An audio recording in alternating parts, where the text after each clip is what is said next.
You're listening to the Professional Adjunct Podcast, episode PA013.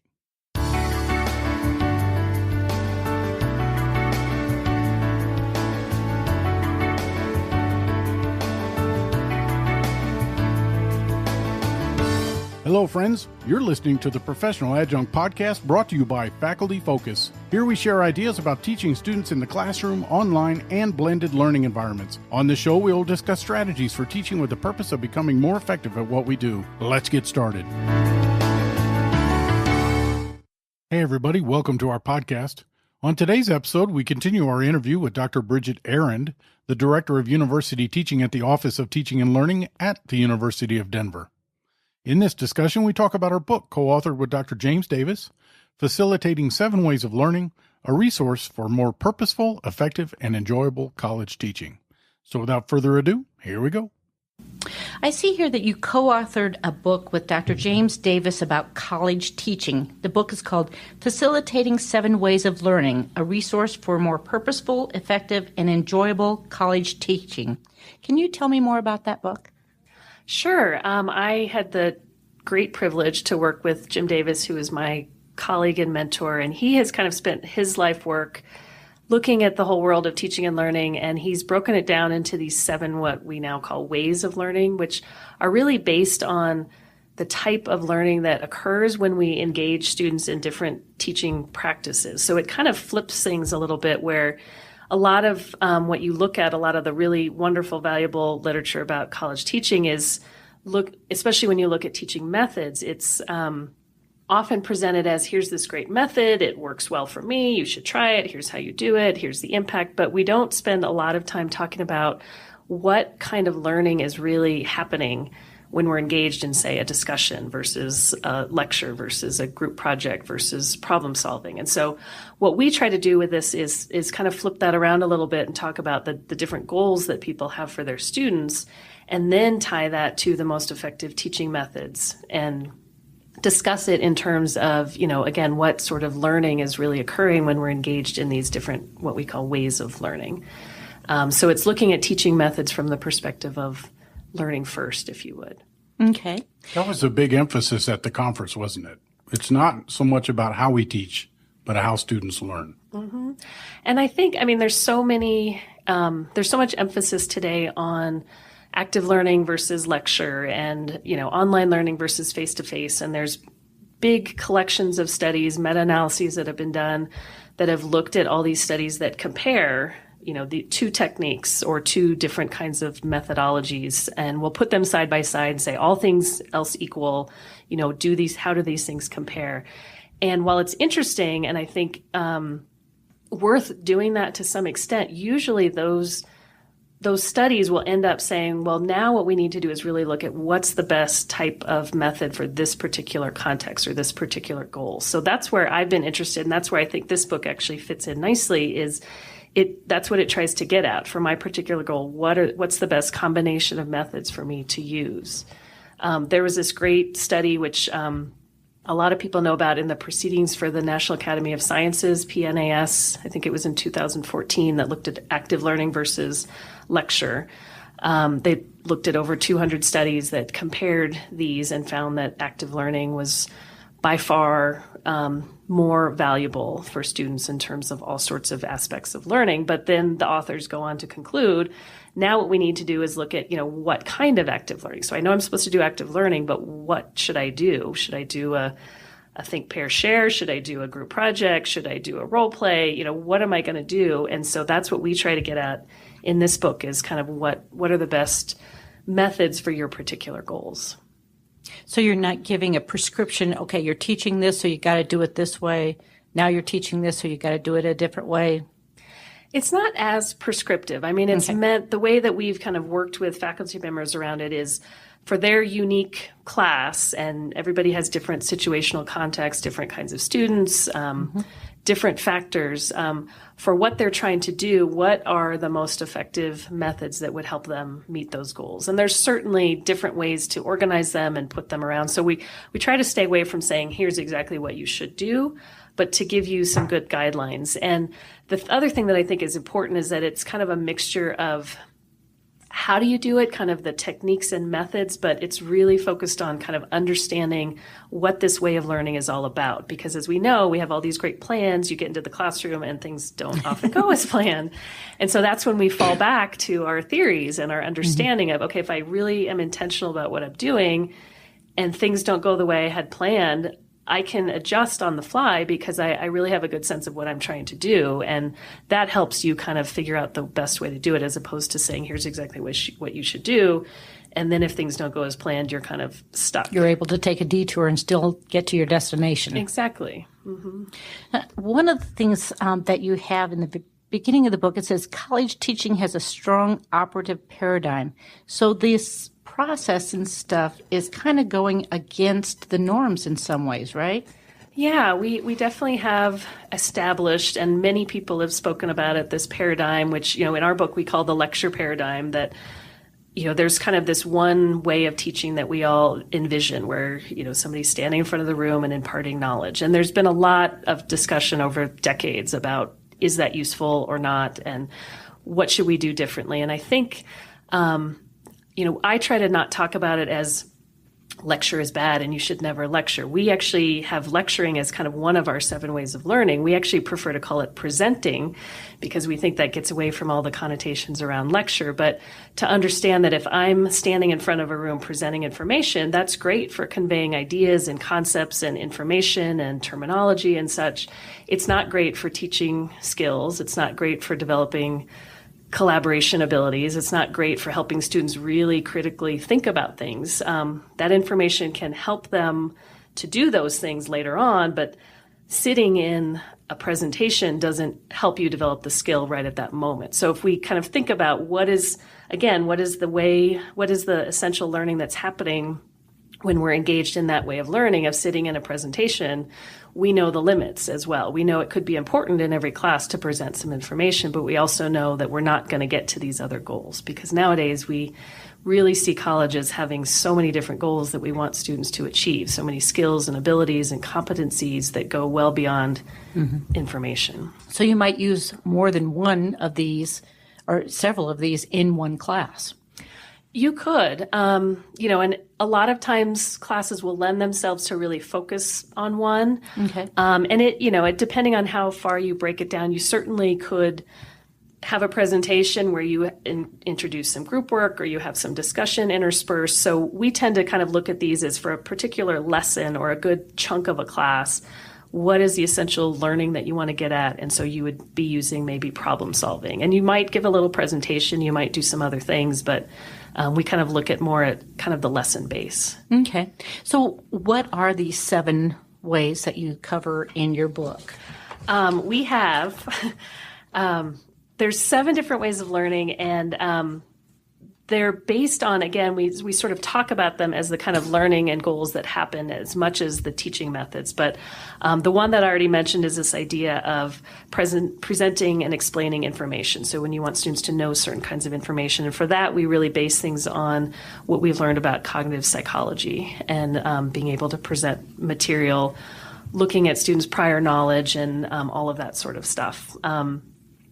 Another one is developing skills. And when we use the term skills, we're talking about finite skills, if you will, skills where there's accuracy and efficiency aspects that are important, where you really there's maybe a best way or a right way to get something done.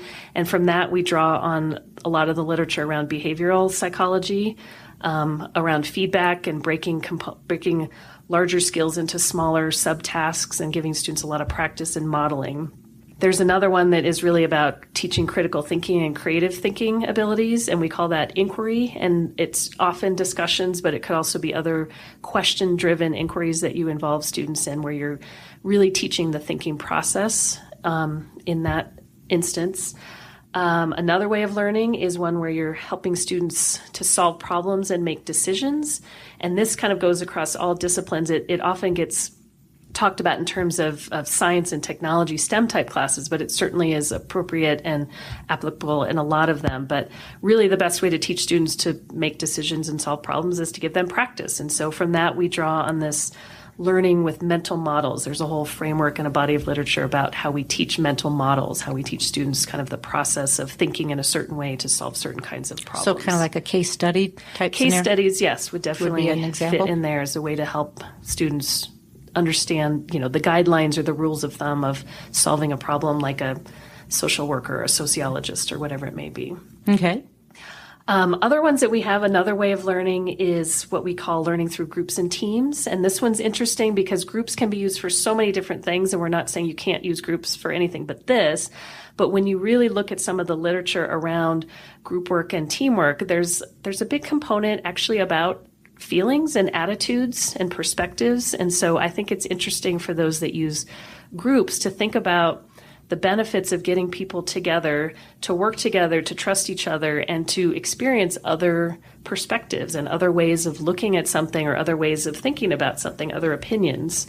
And that can be a really strong potential when you're using groups and teams in your classes. That might help explain why some groups work and some groups don't then as well. Yes. And that's a whole other 30 podcasts we could do on group work. There's certainly... Great. We're booked for the rest of the year. Yeah. There are lots to that. And then the other two, and I'm just kind of jumping around, and the other thing I want to make clear is we're not saying that any of these ways of learning are better or worse than another or more important. They're just simply different ones that, depending on what you teach and who you teach, you will probably gravitate to some more than others because they make more sense for your content and for your goals.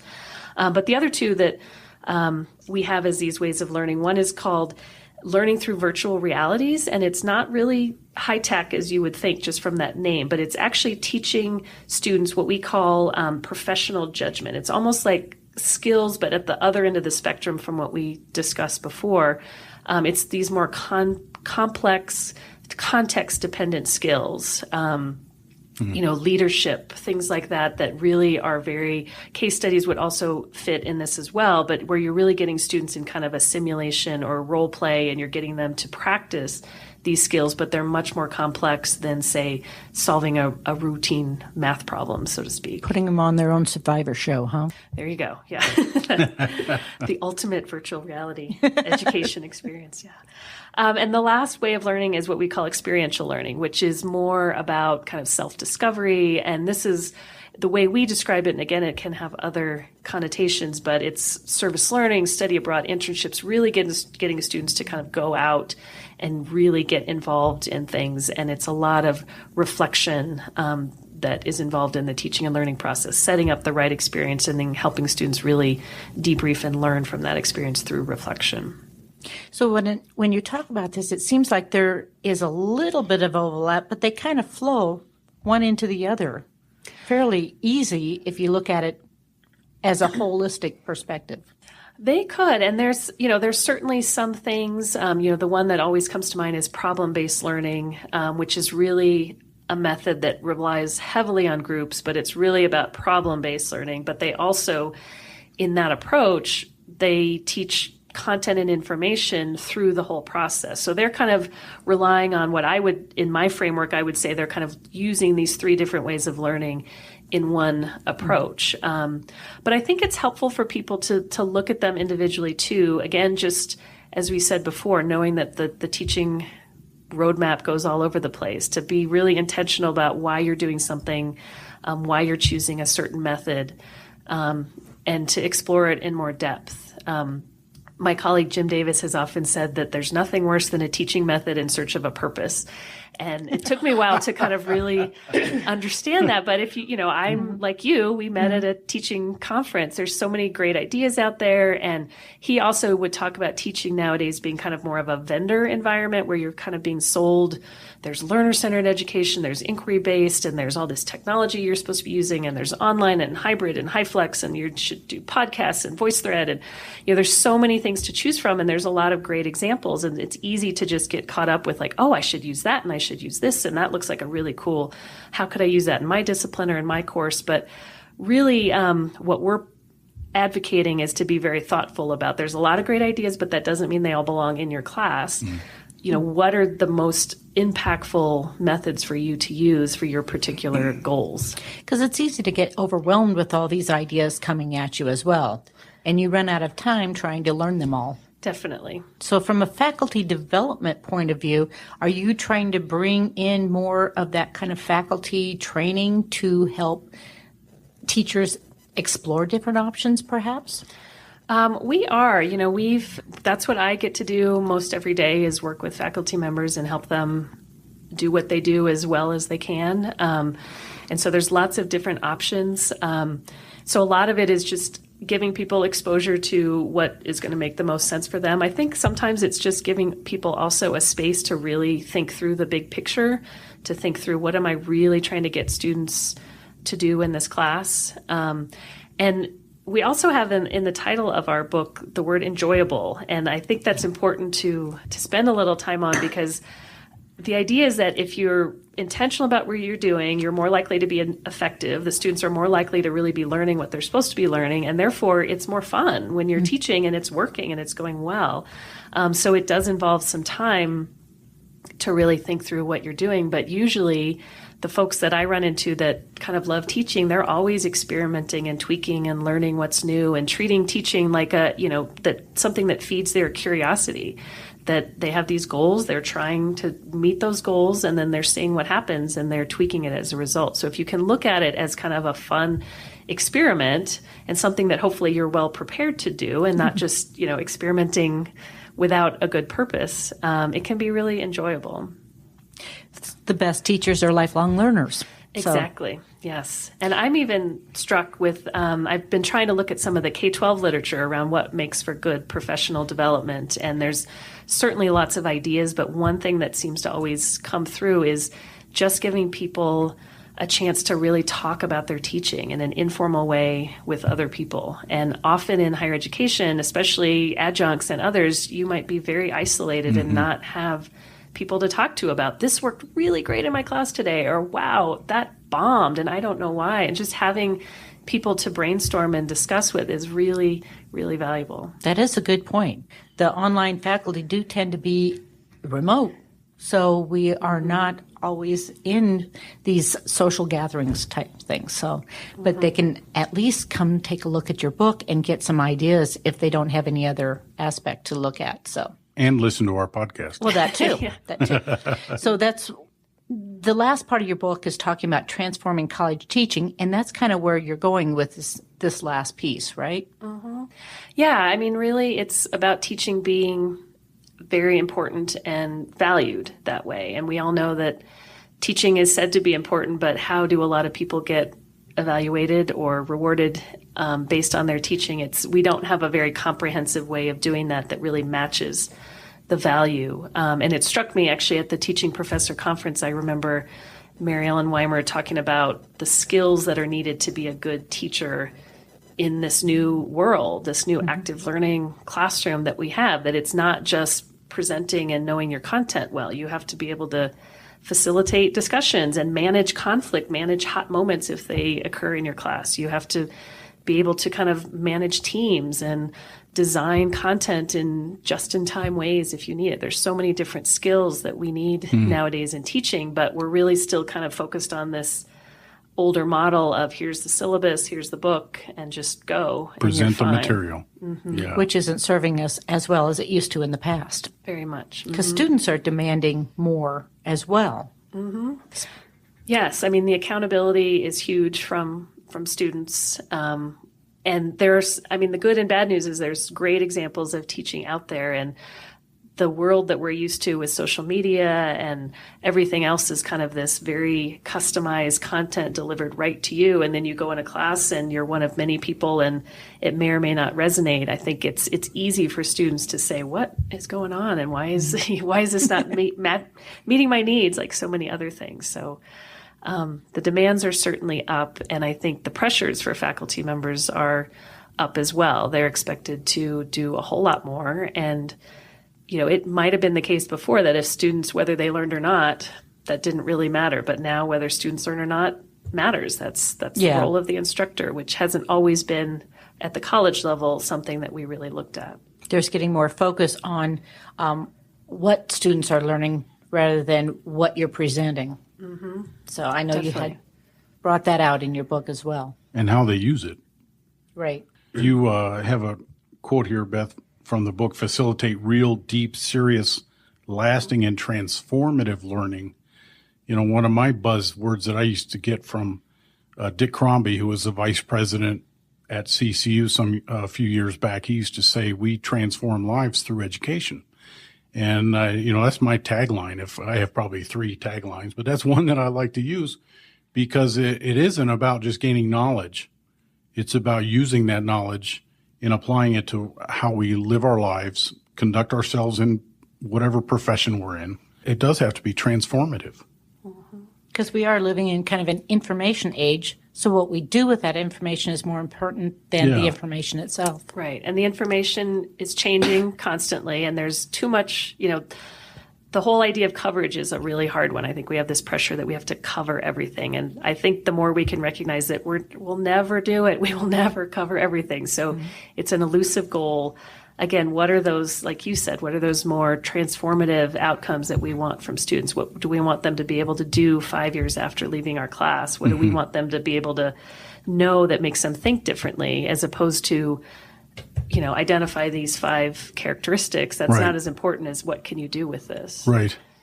I think that's what led me into the field of adult education more than traditional education is, a student coming right out of high school into college is going to learn a lot of facts, but they're not going to have a lot of experience or opportunities to apply it, which is what is the transformative piece, I think, where adult students who have returned to college or decided to make a change of career or what have you, they take that knowledge and they want to put it to use right away. And it's amazing when I'm teaching students, they'll tell me how they're using whatever it is we're talking about in their personal life, their family life, their professional life. And it really starts to have a whole nother meaning to them versus just learning a bunch of facts and, things and ideas. I think that word whole is becoming more important too. Instead of pieces, it's more of a whole. A holistic approach. Yeah. But on that point, do you have a favorite? Of these ways of learning? Oh, that's like asking if you have a favorite kid.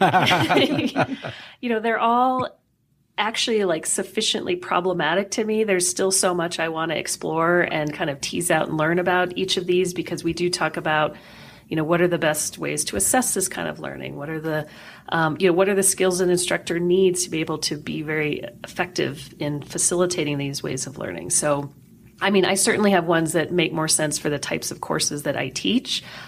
Discussions being one of them, no surprise, given how I got here. But so that one is definitely one that I've spent more time than others, just because I use it a lot and I'm just really fascinating with it. And I'm really fascinated going forward with this idea of also kind of having these difficult discussions that I think we need to be having in our classrooms that are kind of pushing people outside their boundaries a little bit, but in a way that we're learning from it and not just being defensive and arguing and fighting each other. But how do we, as Parker Palmer talks about, like, how do we embrace the tension of having different opinions and different sides? And we know in society and politics, everything can just get so intense and who's right and who's wrong. And how do we teach students to have these kinds of conversations and learn and to still disagree. be nice to each other. Right. And have civil, that's what honestly a lot of education is about, is becoming these, more informed citizens that we want to have and that we want to interact with. So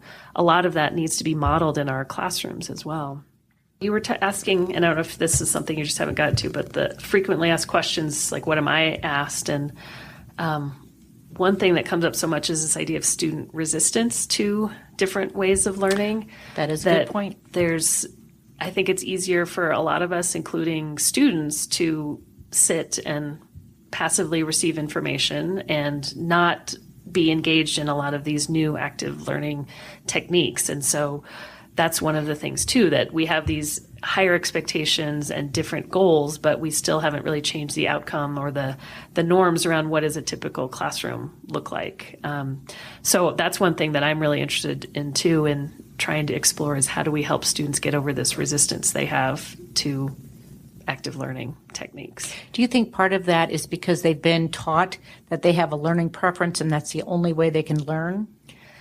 That definitely could be part of it. I think it's again that kind of paradigm that we've set up, especially in higher ed, that there's an expert that tells me things, and that's where I get my money when I take a college class. And, there's nothing more disheartening than having a faculty member who has spent countless hours and long nights doing this incredible kind of engaging activities in their classes, and they see improvement in their student learning. And then at the end of the class, they've gotten the message, I've paid all this money to teach myself. That's one of those very frustrating things that I think even when students, and there's some studies, especially about like hybrid learning, that even if students are learning the same or more, they still feel like they're not learning as much because it's not matching their perception of what learning is, which is to sit and get this great information and be told, here's how you should think about this. So I'm just intrigued. And there's plenty of folks. Terry Doyle is an author that I love his work around getting students to buy into active learning. And he talks about, even just getting the students to think about, what do you want to be good at the end of this class? Do you want to be really good at taking notes? Do you want to be really good at taking multiple choice exams? When you graduate, do you want to be great at doing these kind of activities, or do you want to be good at applying this knowledge? Do you want to be good at developing these skills? And if that's what you want, that's what we're going to spend time in class doing, and to try to get them to understand, here's why we're doing things this way, because this is really the kind of thing that you want to get out of college. So that's got to be part of the kind of a upfront explanation to kind of help prevent some of those comments on the back end? I think upfront, and unfortunately all the way through as well, because it seems like the instructor just saying it can be one thing. Getting the students to say it as well and to understand it is one thing, but to just constantly at this point be reinforcing that these are skills that are going to be really valuable for you. You're learning this at a much deeper level because you're exploring it yourself. We have instructors that are trying all sorts of different things. They're having past students come in and kind of give a little sales pitch about like, wow, I thought this class was really not what I was very resistant to a lot of the things, but I've learned so much doing it in this way. They share studies about how people learn with their students just to really help them see the buy-in. I think it's a tough thing. Students generally, a lot of them really do appreciate it and acknowledge that they learn more, but they might even be forced to ask to reflect on it throughout. How are you learning differently? How have you learned this differently than if you would have done it in a different format? Because in the online and sometimes in accelerated classes, they're going so fast, they don't realize that transformation, that different type of learning is there and the effect that's having. So. Yeah, I'm teaching a class right now where the discussion is to describe something that you've learned and then how you learned it and reflect on what you learned about yourself and how you learn. And that seems to be a difficult thing for some of these students to grasp. And many of the posts have more to do with something they learned from an experience rather than something they've learned to do or a specific task, and then describe how they learned it. What worked best for them to learn it. And some of these students are having a difficult time with trying to understand the difference and what I'm even getting at. Yeah, there's a whole area around kind of self-regulated learning and self-directed learning that it's really, and even the issue of kind of, if you've heard of grit and mindsets, that it's often more important people's attitude toward learning as opposed to what they learned, and they can be, persevere more and be more successful if they have this growth mindset where they feel like I can get better at this if I work hard. It's not you're bad at math and you'll never be good at math, but I could be if I put in the effort. That's right. So some of that, again, it gets beyond what we normally think of as the role of the instructor, which is just to deliver content. But if the instructor can infuse some of those kind of reflections throughout about helping them see where they have made those leaps and helping them see other examples where other people who didn't think they would be great at this have persevered, that it's, and just even viewing the brain as a muscle, that it's not shut off and fixed, but the more you use it, the more it can grow. And anything's possible if you want to put the effort into it. It's like reading textbooks. It can be very difficult at first, but as you read more and more textbooks, journals, things like that, in doing research for projects, you learn to read them more effectively. And it gets easier. And that's hard for some students to grasp. Yeah. Especially in some of the areas I teach in theology. Some of the historical theologians were very difficult to really understand what it is they're saying in their writing but the more you read it, the more familiar you become with it, and the easier it becomes to comprehend it. Mm-hmm. It's that idea, too, of the expert versus novice, where there's so many studies looking at how experts think differently. And as teachers, we're often in what they call the expert blind spot, where I don't understand why they don't get it. Yeah. I've read this, and it took me 10 minutes to read that, and it made sense. Where they've done neat studies where they've had like students and faculty members read a passage and highlight what's important and share the key outcome, and the experts, the faculty members, can really usually agree on what the main points are, and the students are just underlining every single word because they don't have that expertise to be able to figure out what are the main points. So that reminds me, you used to tell me that I highlight a lot. And I think you told me once, Beth, that if you highlight everything, you're in essence not highlighting anything. That's true. Yeah. At least use a different color. Yeah, right. Yeah, well. Well, anyway, what advice would you give faculty in light of all this? There's so many things. I think one, to take care of yourself and to go slow. There's so much to be known about education that we talked about before, kind of being overwhelmed with all of this knowledge, that find ways to really figure out what you enjoy and what makes the most sense to you in this class. I've tried to look at helping people see what are those things that they do in their class that they just love, they think are the most valuable aspect, that even if they'd had to stay up all night grading, they didn't mind, because that was really to them the essence. And how do you make that a bigger part of what you do every day, as opposed to maybe grading these pop quizzes or rote things that you don't enjoy and that maybe aren't as necessary.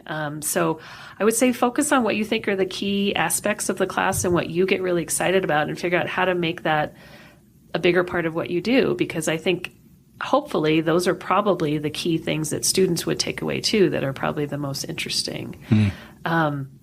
So it's managing your time, taking small steps, always thinking, always reflecting, finding people to talk to about the good and bad, and just always be treating it as kind of an exciting adventure to go on, as opposed to we say, I have to go teach now. We have this great instructor at our school who says, I get to teach, I get to go grade. And he tries to just use that mindset to say, this is what I'm here for. I get to see what my students have learned so far and how I can help them move forward, as opposed to, I got to go grade 20 papers.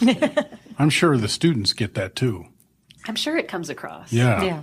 I'm a big fan of D. Fink's work too. He has this whole framework for creating significant learning experiences, and he talks about, more than just the cognitive skills that we want to teach, but what are those big significant things that we want to work on. And we've talked about that.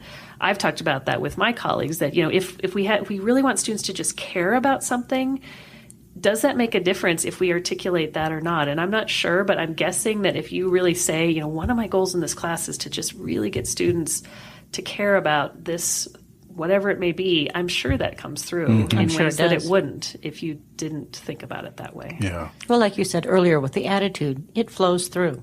Mm-hmm. Absolutely. Well, Dr. Arend, we sure appreciate your taking the time to sit and talk with us. I feel like we could sit here for another hour. Yeah, we just got started. I know. So we may have to set up a time to do this again down the road. And we thank you very much. And we'll look for you next time. Great. Thank you. It's been Thank fun. you. Okay, everybody. I hope you enjoyed our interview with Dr. Arend. I want to thank her again for giving us the opportunity to spend some time with her on the beautiful campus of the University of Denver. Until next time, take care, everybody.